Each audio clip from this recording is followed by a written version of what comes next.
Hi everyone, it's Misty here from TheJollyFatElf. Welcome back to another day in my 12 Days of Elfmas. I cannot believe how fast this is going by. Really. So in today's video, I am making another gingerbread themed card using this Holiday Anya stamp from the Greeting Farm. So if you're unfamiliar, the Greeting Farm is probably one of the only stamp companies that focuses mainly on human images, like people images. They've started releasing a bunch of stamps that I am itching to get my hands on someday. But anyway, I used this adorable Anya because she's holding a gingerbread, and I used some of the paper from the Doodlebug the night before Christmas paper pack. So let's head over to the craft table and I'll show you how to make this adorable looking card. Hi there everyone, it's Misty here from TheJollyFatElf. Welcome back to another day in my 12 Days of Elfmas. Today, I am finally inking up one of the sloths that I picked up from Stamping Bella earlier in the fall. It actually might have been October, November. I honestly don't remember when it was released, but I picked the one on the ornament and I created a scene which includes a tree and a tree skirt. So hopefully you see the same thing I see with the finished card. So let's head over to the craft table and I'll walk you through all the steps for setting a scene for a Christmas ornament. My apologies, friends. The first couple of minutes of this is off camera. I don't know why I was zoomed in so far, so there's not going to be a lot that you miss, but you won't be able to see everything in full. So I am stamping the Holiday Anya stamp using the Gina K ink onto the Hammermill 100-pound cardstock. That's what I like to use for Copic coloring. I get it on Amazon. Again, it's the Hammermill 100-pound cardstock. So I'm stamping this with the Gina K ink, just using my Stamparatus, and then I'm going to show you the colors I'm using on this card so you can pause and write them down, do a screenshot, whatever you want to do. So I'm going to start with her skin, and I'm going to start by adding in some shadow. And again, I apologize that this is off camera. You don't have to leave me a comment letting me know that this is off camera. I know, I see it as I'm editing it. I apologize. I was doing a lot of cards in a row, so I'm guessing that I had zoomed out or zoomed in for the last card and just completely forgot to zoom out. So, but I'm coloring her skin darkest to lightest, and I'm putting the darkest like where the shadow would be. So there would be a shadow under her hat. There would be a shadow where her hair is. There would be a shadow where the cookie is in front of her face. So those are all the places. And then I added in a little bit of R20 for some blush, and then I blended it out, and then I brought back some more. So for her hair, I wanted a ginger, and I got me a ginger. So I am taking E29, which you may look at that and go, Misty, that's not ginger. It is a dark reddish brown, and that's what I needed to give me that really deep contrast.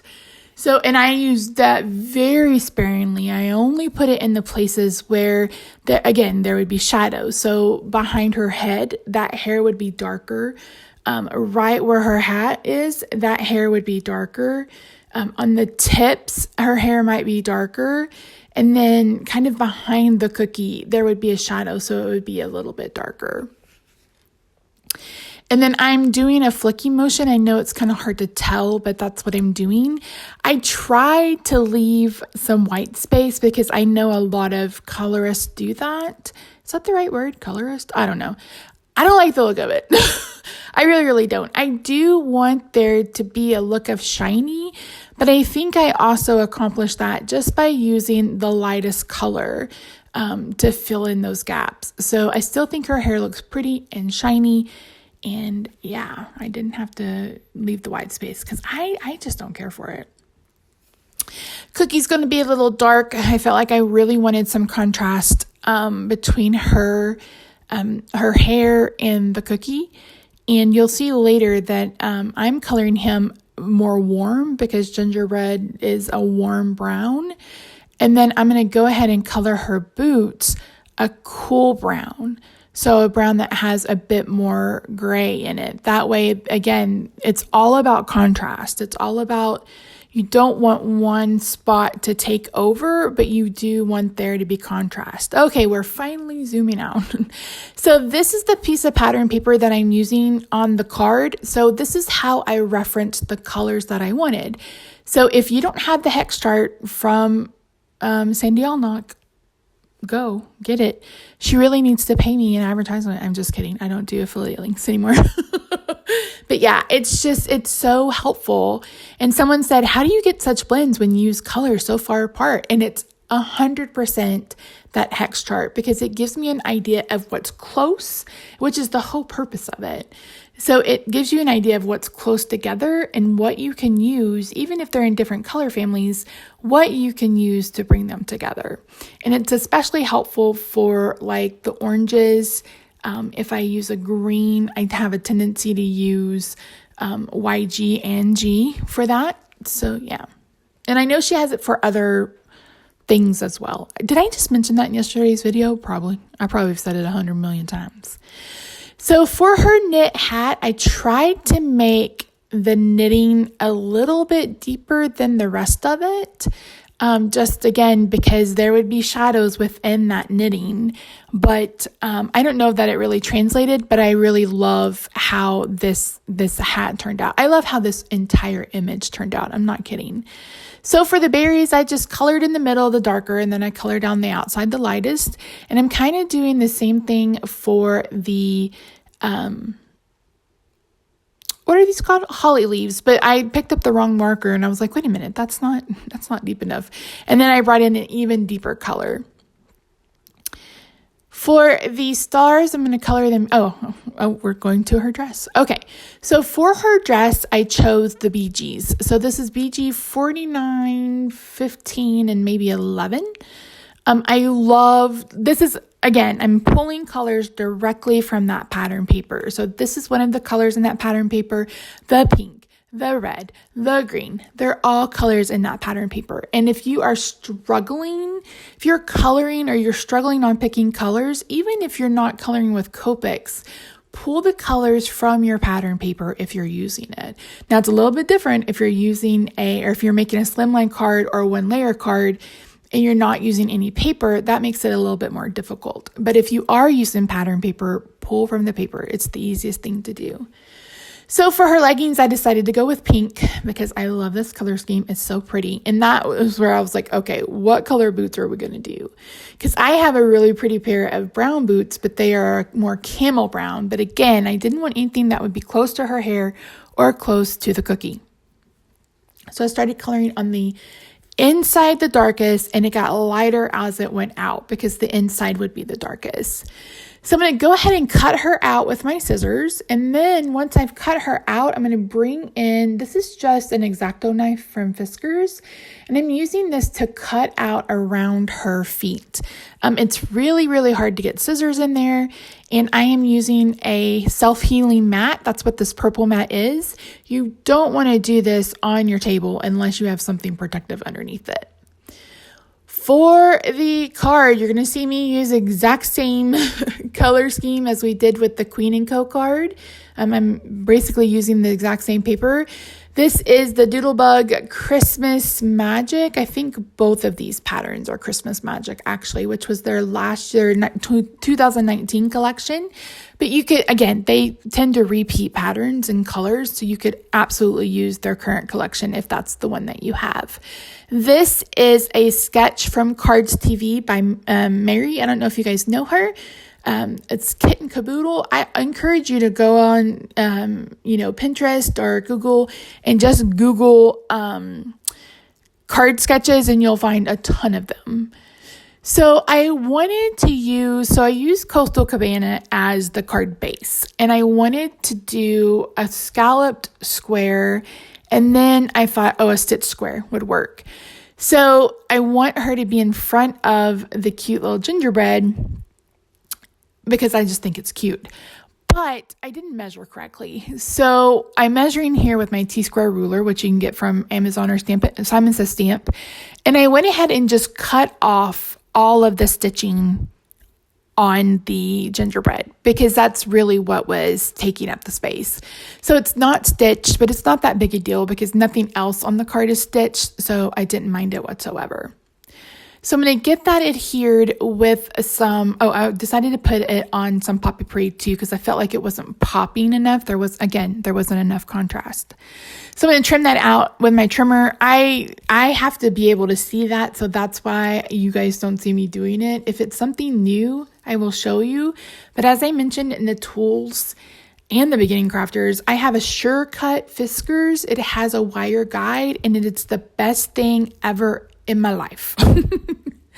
Okay, so for her boots, I cut a strip of the Stampin' Dimensionals in half, and then I added dimensionals to the rest of her body, and then I'm going to pull off the backers and get her adhered. You guys, I'm going to finish the inside of a card. I know, you don't even know who I am right now. So I brought in the white gel pen to kind of go over the frosting on the gingerbread man. And I decided I wanted to give him buttons. So I'm just using my Copic marker to color the pearls. Pearls? What was that? So I am using that new stamp set. I don't remember what it's called, but I do know that it's out of stock because someone emailed me and asked me about it. I apologize that I don't remember your name. It's been a wild couple of days. So I stamped that. I think I used Red Hot from Gina K Designs. I want this font. I want it as a font. It's so pretty. So I pulled in this stamp set from last year from Doodlebug. This is called Santa Sweets because I wanted a little bit of gingerbread on the inside. So this is like a little, I don't know, a vignette, like something you would put on your table, like a centerpiece or something. That's what I got from it.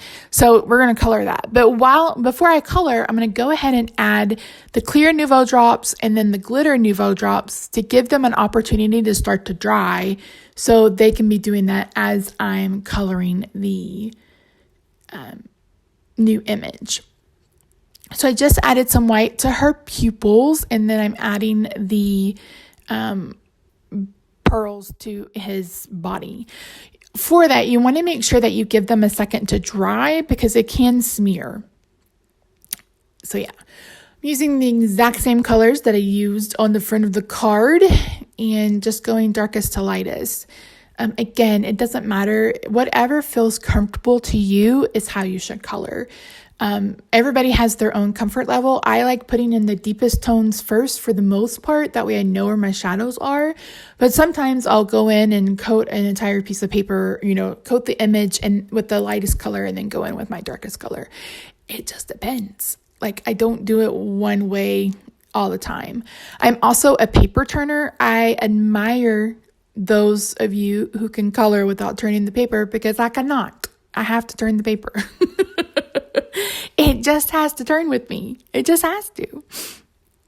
So for the candy, I did the darker color in the middle and then I went out to the lightest color. I was going to do a very similar pink and then I realized I'd colored the whole entire thing. And I was like, what? It was an accident, but I didn't mind. I brought in a darker pink. These are all RV colors. Again, all the colors were on that piece of paper that was at the beginning of the video. The video.